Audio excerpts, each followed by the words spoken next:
আমার মনের কষ্টটা বোঝোই না।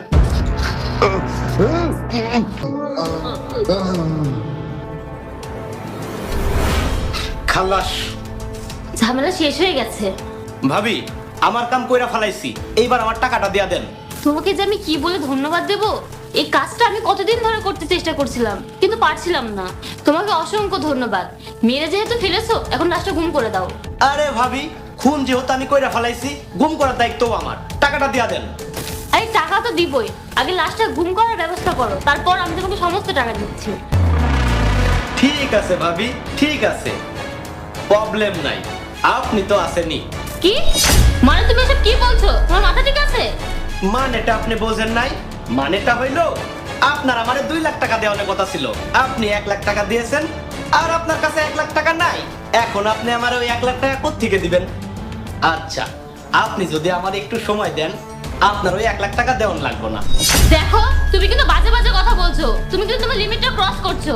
তুমি হয়তো ভুলে গেছো আমি তোমার বন্ধুর কাম হইয়া যায় তো। তবে আমি একটা কথা বুঝতে পারতাছি না, আপনি আমারে আপনি কোন কারণে আমার বন্ধুটারে খুন করাইলেন? কেন মারতে চেয়েছি সেটা আপনার দেখে তো লাভ নেই।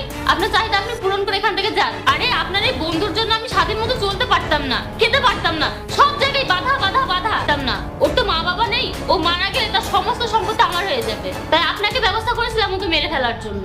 এখনো মরে গেছে, আমার রাস্তার কাঁটাটাও ক্লিয়ার হয়ে গেছে। আর জানেন, আমার আরো অনেক পরিকল্পনা আছে। তোমার আর কি পরিকল্পনা আছে শুনি? তো তুমি বেঁচে আছো? জানো জাহিদ, আমার কোনো দোষ নেই, সব দোষ তোমার বন্ধুর। তোমার বন্ধুই পরিকল্পনা করেছে তোমাকে মেরে ফেলার জন্য। ও আচ্ছা, তাহলে আমি এতক্ষণ নিজের কানে যা কিছু শুনলাম সব ভুল শুনেছি। তো তোমাকে ভালোবেসে বিয়ে করার পর তোমার কোন চাওয়াটা আমি অপূর্ণ রেখেছি দেখবে কি করে?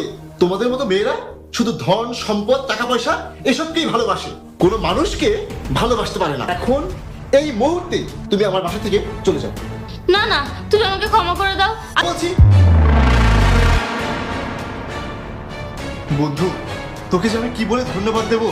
তুই যদি আমাকে সহযোগিতা না করতিস, তাহলে ওর মতো একটা খারাপ মেয়েকে আমি চিনতেই পারতাম না। আরে বন্ধু, কি বলিস? ধন্যবাদ দেওয়ার কি আছে? আজকে যদি আমরা এই প্ল্যানটা না করতাম, তাহলে তোর অনেক বড় ক্ষতি হয়ে যেত। হ্যাঁ, তুই একদম ঠিক কথা বলেছিস।